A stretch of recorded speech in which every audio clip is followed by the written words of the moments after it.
Iran से बातचीत पर अमेरिकी राष्ट्रपति डोनाल्ड ट्रंप का एक बड़ा बयान सामने आया है। ट्रंप ने कहा कि अगले 2 दिनों के अंदर ईरान से दोबारा बातचीत हो सकती है और ये बातचीत पाकिस्तान के इस्लामाबाद में ही होगी। बता दें कि ईरान और अमेरिका के बीच जारी आंशिक सीजफायर 21 अप्रैल को खत्म हो रहा है और इससे पहले ही बातचीत के जरिए मसले का हल निकालने की कोशिश की जा रही है। मिडिल ईस्ट संकट पर भारत की पैनी नजर है। पीएम मोदी और अमेरिकी राष्ट्रपति डोनाल्ड ट्रंप के बीच फोन पर बातचीत हुई। 40 मिनट लंबे फोन कॉल में मोदी और ट्रंप के बीच मिडिल ईस्ट में हालातों पर बात हुई। इस पर पीएम मोदी ने कहा कि मेरे अच्छे दोस्त डोनाल्ड ट्रंप से बात हुई है। दोनों ही देश ग्लोबल स्ट्रेटेजिक पार्टनरशिप को बढ़ाने पर सहमत हुए हैं। हमारे बीच स्ट्रेट ऑफ हॉर्मुज को खुला और सुरक्षित रखने पर भी बात हुई है। इस्लामाबाद वार्ता के विफल होने के बाद से स्ट्रेट ऑफ हॉर्मुज पर नियंत्रण की कोशिशें तेज हो गई। अमेरिका ने स्ट्रेट ऑफ हॉर्मुज ब्लॉकेड के 11 के लिए 10,000 कमांडो को उतार दिया है और दावा ये किया गया है कि बीते 24 घंटे में कोई भी जहाज नाकेबंदी को पार नहीं कर पाया। हालांकि शिपिंग डेटा के मुताबिक 8 जहाज हॉर्मुज से गुजरे हैं, जिनमें से 3 ईरान से जुड़े हुए टैंकर्स हैं और इस बीच यूएई और सऊदी अरब जैसे देश ने भी हॉर्मुज की अमेरिकी नाकेबंदी खत्म करने की अपील की है। वहीं यूरोपियन यूनियन के देश भी अमेरिकी नाकेबंदी का विरोध कर रहे हैं। इटली के पीएम जॉर्जिया मेलोनी ने पोप के खिलाफ राष्ट्रपति डोनाल्ड ट्रंप के बयान को नामंजूर कर दिया है। मेलोनी ने पोप के प्रति समर्थन जताते हुए कहा कि धार्मिक स्वतंत्रता में राजनीतिक हस्तक्षेप को मंजूर नहीं किया जा सकता है। मेलोनी ने साफ कहा कि कैथोलिक चर्च के प्रमुख होने के नाते ये पोप का अधिकार है कि वो शांति को बढ़ावा दे और युद्ध की आलोचना करे। मेलोनी ने पीएम नेतन्याहू को भी बड़ा झटका देते हुए इजरायल के साथ सभी डिफेंस एग्रीमेंट को रद्द कर दिया और अब दोनों देशों के बीच सैन्य उपकरणों पर और टेक्नोलॉजी का लेन देन नहीं हो पाएगा।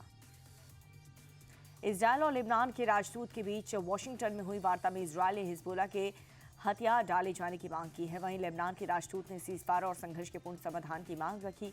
अमेरिकी विदेश मंत्री मार्को रूबियो की मध्यस्थता में इजरायल और लेबनान के राजदूतों की बैठक करीब 2 घंटे तक चली।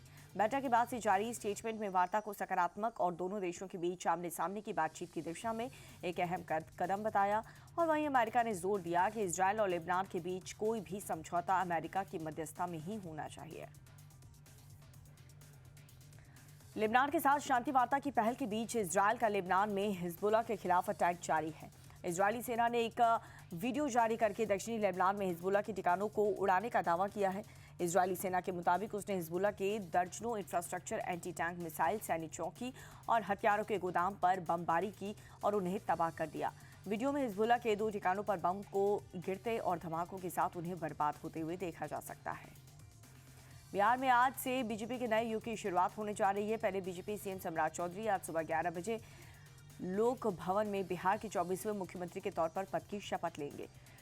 सम्राट चौधरी के साथ जेडीयू के कोटे से 2 डिप्टी सीएम विजय चौधरी और विजेंद्र यादव भी आज पद की शपथ लेंगे। सम्राट चौधरी को मंगलवार को बीजेपी विधायक दल की बैठक में सर्वसम्मति से विधायक दल का नेता चुना गया है। बिहार के नए मुख्यमंत्री के लिए सम्राट चौधरी के नाम का ऐलान केंद्रीय मंत्री शिवराज सिंह चौहान ने किया।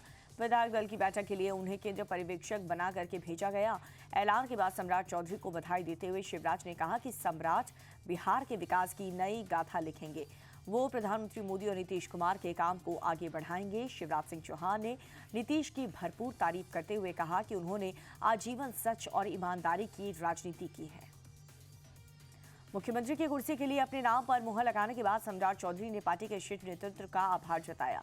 सम्राट चौधरी ने कहा कि मुझे बिहार की सेवा करने का पवित्र अवसर मिला है। पूरी निष्ठा और ईमानदारी के साथ प्रदेश की जनता की अपेक्षा पर खरा उतरूंगा। प्रधानमंत्री नरेंद्र मोदी की विजन को आगे रखते हुए हम सब मिलकर के बिहार के विकास को एक नई ऊंचाई पर ले जाएंगे। सम्राट चौधरी बिहार के बड़े राजनीतिक घराने से आते हैं। पिता शकुनी चौधरी कई दफे मंत्री रहे। 1990 से आरजेडी से सम्राट के सियासी करियर की शुरुआत हुई। 1999 में राबड़ी सरकार ने सबसे कम उम्र के मंत्री बने। बाद में जेडीयू में शामिल होकर के मांझी सरकार में मंत्री बने। 2017 में जेडीयू छोड़ बीजेपी में आ गए। प्रदेश उपाध्यक्ष और फिर प्रदेश अध्यक्ष की जिम्मेदारी मिली। 2021 में तीसरी बार नीतीश सरकार में मंत्री बने। पहली बार जनवरी 2024 में डिप्टी सीएम बने। बीते साल दोबारा डिप्टी सीएम बनने के साथ गृहमंत्री की जिम्मेदारी भी मिली। नीतीश तो बिहार की राजनीति से दूर चले गए हैं। उनके बेटे निशांत भी फिलहाल बिहार की नई सरकार से दूर रहेंगे। जेडीयू में निशांत की एंट्री के बाद से ही उनका डिप्टी सीएम बनना तय माना जा रहा था, लेकिन फिलहाल ऐसा नहीं हो रहा। निशांत अभी डिप्टी सीएम नहीं बन रहे, फैसला उन्होंने खुद लिया है। 6 महीने सरकार में किसी पद से दूर रह करके निशांत बाहर बिहार की यात्रा करना चाहते हैं। निशांत के एग्जिट के बाद नीतीश के 2 करीब विजय चौधरी और विजेंद्र यादव नई सरकार में डिप्टी सीएम होंगे। पीएम मोदी आज कर्नाटक के दौरे पर रहेंगे और इस दौरान वो मांड्या जिले में आदि अचुनचुनगिरी मठ में मौजूद श्री गुरु भैरवक्य मंदिर का उद्घाटन करेंगे और इसके बाद बीजीएस स्टेडियम में आयोजित कार्यक्रम में हिस्सा लेने वाले हैं। यहां पर पीएम मोदी लोगों को संबोधित करेंगे और उसके बाद पूर्व पीएम देवगौड़ा के साथ मिलकर के एक बुक लॉन्च करेंगे। कर्नाटक के बाद पीएम मोदी चुनावी राज्य तमिलनाडु पहुंचेंगे, जहां पर वो नागरकोइल में एक बड़ा रोड शो करेंगे। यहां पर वो एआईएडीएमके के नेतृत्व वाले एनडीए फ्रंट के उम्मीदवारों के पक्ष में वोट मांगेंगे। 16, 17 और 18 अप्रैल को संसद का विशेष सत्र बुलाया गया है। खबर यह है कि इस दौरान महिला आरक्षण बिल को लागू करने पर बहस होगी। 16 अप्रैल को लोकसभा में 18 घंटे एक नए संशोधन पर चर्चा की जाएगी।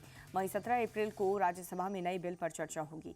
महिलाओं को 33% आरक्षण मिलेगा या नहीं, इसके लिए 18 अप्रैल को वोटिंग कराई जाएगी और 16 अप्रैल को पीएम खुद लोकसभा में चर्चा की शुरुआत करेंगे। गृह मंत्री अमित शाह बिल पर चर्चा का जवाब देंगे। लोकसभा की सीट 543 की जगह 850 हो जाएगी। केंद्र सरकार के 3 नए ऐतिहासिक बिलों की कॉपी सांसदों को दे दी। अगले साल तक होने वाली जनगणना के आधार पर सीट्स की संख्या बढ़ाई जाएगी और इसके जरिए स्थानीय भाषा नेतृत्व को बढ़ावा देने की कोशिश है। महिलाओं के लिए सीट्स का दायरा बढ़ाया जाएगा। केंद्र शासित प्रदेशों से भी सीट्स की संख्या बढ़ाने पर जोर है। अमित शाह ने बंगाली नववर्ष के मौके पर टीएमसी का सफाया करने का संकल्प लिया है। अमित शाह ने सरकार बनने पर उत्तरी बंगाल में स्वास्थ्य सुविधाओं को बेहतर करने का वादा किया। कहा कि हम एम्स बनाएंगे, दीदी के कब्जे से बीएसएफ की लंबित जमीन पर वापस दिलवाएंगे। हुमायूं कबीर ममता के एजेंट हैं और उन्हीं के इशारे पर मुर्शिदाबाद में बाबरी बनाने का काम चल रहा है, लेकिन बीजेपी ऐसा नहीं होने देगी।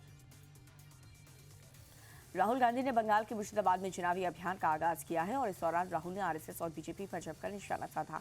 राहुल ने कहा कि पीएम मोदी ने अमेरिका के साथ समझौता नहीं, कॉम्प्रोमाइज किया है। पीएम मोदी के इस कदम से बेरोजगारी बढ़ने का खतरा है।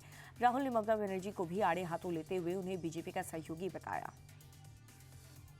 छत्तीसगढ़ के सक्ती जिले में वेदांता पावर प्लांट में बॉयलर फटने से 13 लोगों की मौत हो गई। इस हादसे में करीब 21 लोग घायल हो गए। घायलों को अस्पताल में भर्ती करवा दिया गया है। ब्लास्ट के दौरान भारी संख्या में मजदूर काम कर रहे थे। धमाके के बाद से प्लांट में अफरा तफरी मच गई। हादसे की जानकारी के बाद मौके पर रेस्क्यू टीम ने बचाव का काम तेजी से शुरू कर दिया। घटना को लेकर के विशेषज्ञों की टीम गठित कर दी गई है और हादसे के पीड़ितों के लिए पीएम राहत कोष से 2-2 लाख रुपए और घायलों के लिए 50,000 रुपए मुआवजे का ऐलान कर दिया गया है। यूपी के बागपत में शुगर मिल में जहरीली गैस रिसाव से मिल के गार्ड की मौत हो गई है, जहां पर गैस से करीब 5 लोग घायल हो गए। पुलिस के मुताबिक मिल के गार्ड ने जैसे ही लाइट ऑन किया, गैस का रिसाव शुरू हो गया, जिससे कि गार्ड अचानक से गिर करके बेहोश हो गया। गार्ड को बचाने पहुंचे मिल के कई कर्मचारी भी बेहोश हो गए और सभी घायलों को अस्पताल में भर्ती करवा दिया गया। फिलहाल पुलिस गैस रिसाव की जानकारी में जुट चुकी है। नोएडा में वर्कर्स प्रोटेस्ट के दौरान हंगामा मामले में जांच राष्ट्रीय सुरक्षा कानून में होगी। इस बीच पुलिस के मुताबिक बाहरी लोगों ने दंगा भड़काने की कोशिश की, जिनमें से कुछ बांग्लादेशी नागरिक की भूमिका भी सामने आई है। पुलिस ने अब तक 300 उपद्रवियों को गिरफ्तार किया। 7 पर एफआईआर दर्ज है। कई व्हाट्सएप ग्रुप की जांच की जा रही है। सोशल मीडिया प्लेटफॉर्म एक्स के 2 हैंडल्स पर भी एफआईआर दर्ज की गई। साथ ही 50 से ज्यादा अकाउंट्स जांच के घेरे में हैं। मणिपुर में एक बार फिर से हिंसा भड़क गई है। इम्फाल जिले की गुस्साई भीड़ की पुलिस वालों से भिड़ंत हो गई। सीआरपीएफ जवानों ने भीड़ को तितर-बितर करने के लिए आंसू गैस का इस्तेमाल किया। इलाके में इंटरनेट सेवा सस्पेंड कर दी गई। मणिपुर में कुछ ही दिन पहले एक घर में हुए धमाके में 2 बच्चों की मौत हो गई थी। गुस्साए लोगों की एक भीड़ ने सीआरपीएफ कैंप में घुस करके हिंसा की थी। जवाबी फायरिंग में 3 लोगों की मौत हो गई थी, जिसके बाद से हिंसा रह रहकर भड़क रही थी। दिल्ली के गोकुलपुरी में एसिड अटैक की वारदात सामने आई है। लड़की की शादी से पहले पड़ोस में रहने वाली लड़की ने दर्दनाक वारदात को अंजाम दिया। 19 अप्रैल को बारात आने वाली थी, पर मेहंदी लगवाने के बहाने पड़ोस में रहने वाली लड़की आई और अचानक से चेहरे पर तेजाब फेंककर भाग गई। घर वालों के मुताबिक पहले से ही घर में लड़की का आना जाना था। फिलहाल पीड़ित लड़की का अस्पताल में इलाज चल रहा है। घर वालों की शिकायत पर पुलिस ने आरोपी लड़की को गिरफ्तार कर लिया। मुंबई में अंबेडकर जयंती के दौरान जमकर के बवाल हुआ। अंबेडकर जयंती पर निकाले गए जुलूस के दौरान पुलिस और लोगों के बीच भिड़ंत हो गई। मुंबई के जामभोरी मैदान के पास पुलिस पब्लिक के बीच हुई नोक-झोंक। इस बीच लोगों ने पुलिस की टीम को घेर करके जमकर नारेबाजी की। बताया जा रहा है कि जुलूस में शामिल डीजे को लेकर के पुलिस ने आपत्ति जताई, जिसके बाद लोग पुलिस पर भड़क गए और हंगामा शुरू कर दिया। यूपी के कासगंज में बाबा साहिब अम्बेडकर जयंती के दौरान हंगामा हुआ। जुलूस के दौरान रास्ता रोकने को लेकर दो पक्षों में विवाद हो गया। लोगों ने जयंती के अवसर पर पत्थरबाजी की। हालात बिगड़ता देख मौके पर डीएम और एसपी पहुंचे। पुलिस पथराव करने वालों की पहचान कर रही है। डीएम एसपी की मौजूदगी में मनाई गई अम्बेडकर जयंती करीब 30 साल बाद प्रशासन की तरफ से जयंती मनाने की मिली है अनुमति। तमिलनाडु के गुडालूर में सड़क हादसे की दर्दनाक तस्वीर सामने आई, जहां पर एक स्कूटी सवार महिला बस की चपेट में आ गई। सड़क हादसे की तस्वीर सीसीटीवी में कैद हो गई। सड़क के बीचों बीच महिला स्कूटी लेकर के पार करने लगी और तभी सामने से आ रही बस ने जोरदार टक्कर मार दी। टक्कर के बाद से बस महिला को कुचलते हुए आगे निकल गई। यूपी के झांसी में चाय लेने गए शख्स की हार्ट अटैक से मौत हो गई है। रेलवे में काम करने वाला शख्स चाय लेने दुकान पर गया था। चाय लेकर के चलते ही अचानक से शख्स लड़खड़ा कर गिर गया। मौके पर मौजूद लोग दौड़ करके शख्स के पास पहुंचे, मदद करने की कोशिश की। कुछ लोग मिर्गी का दौरा समझ करके टोटका करने लगे और इस बीच चाय वालों ने मृतकों के साथियों में जानकारी दी। जानकारी के अभाव में शख्स को समय सीपीआर नहीं मिल पाया। पुलिस हादसे की जांच में जुट चुकी है। दिल्ली के तिमारपुर में यमुना नदी में नहाने गए बच्चों की डूबने से मौत हो गई। एक बच्चा लापता बताया जा रहा है। पैर फिसलने से दोनों बच्चे बह गए। बच्चों में दोस्तों के शोर मचाने पर गोताखोरों ने एक बच्चे को निकाल लिया, लेकिन डॉक्टर्स ने उसे मृत घोषित कर दिया। दूसरे बच्चे की तलाश के लिए रेस्क्यू टीम ने नदी में चलाया तलाशी अभियान। अंधेरा होने की वजह से तलाशी अभियान रोक दिया गया। बच्चे की मौत से परिवार में मातम है। एनडीआरएफ की टीम लगातार तलाशी अभियान चला रही है। उत्तराखंड के टिहरी गढ़वाल में सी प्लेन का पानी पर उतरने का सफल ट्रायल पूरा हो गया है। जॉलीग्रांट एयरपोर्ट से टेक ऑफ हुआ सी प्लेन टिहरी झील में सफल तरीके से लैंड हुआ। झील में प्लेन उतारने की लंबे समय से तैयारी चल रही थी। सफल लैंडिंग के बाद से मौके पर मौजूद लोगों ने तालियां बजाकर स्वागत किया। सी प्लेन की लैंडिंग से उत्तराखंड में पर्यटकों को बढ़ावा मिलेगा। आपदा और राहत बचाव के दौरान भी सी प्लेन में मदद मिलेगी। तुर्की में सिवरेक के एक हाई स्कूल के एक पूर्व छात्र की फायरिंग का वीडियो सामने आया। वीडियो में एक 18 साल के पूर्व छात्र अपने शॉटगन के साथ स्कूल की लॉबी में नजर आता है और फिर उसने अचानक से ताबड़तोड़ फायरिंग शुरू कर दी। गोलीबारी में 2 लोग लॉबी में गिर गए, जबकि पूर्व छात्र स्कूल के अंदर घुस गया। छात्र की फायरिंग से 16 लोग घायल हो गए, जिसमें 10 छात्र, 4 टीचर, एक कैंटीन स्टाफ और एक पुलिस वाला शामिल है। पुलिस की घेराबंदी के बाद से छात्र ने खुद को गोली मार ली। पूर्व छात्र के हमले की वजह अभी साफ नहीं हो पाई।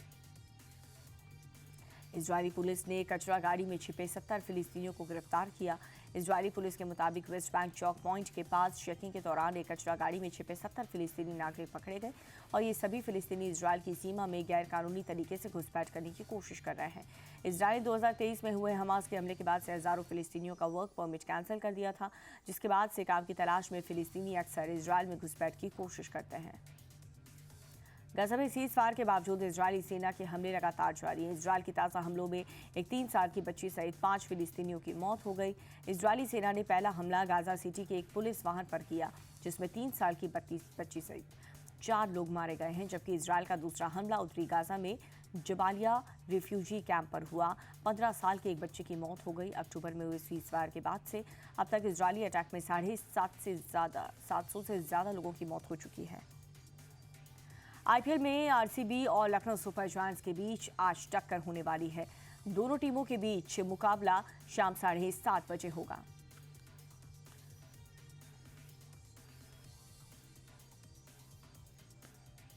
आईपीएल में चेन्नई सुपर किंग्स ने कोलकाता नाइट राइडर्स को 32 रनों से शिकस्त देकर के दूसरी जीत दर्ज की। सीएसके ने पहले बल्लेबाजी करते हुए 192 रन बनाए हैं। जवाब में केकेआर की टीम 160 रन ही बना पाई। सीएसके के लिए संजू सैमसन ने 48, डुवाल ब्रेविस ने 41 और आयुष मात्रे ने 38 रन की पारी खेली। नूर अहमद ने 3 विकेट झटके। कोलकाता की टीम आईपीएल 2026 में अब तक एक भी मैच नहीं जीत सकी, जबकि सीएसके की ये लगातार दूसरी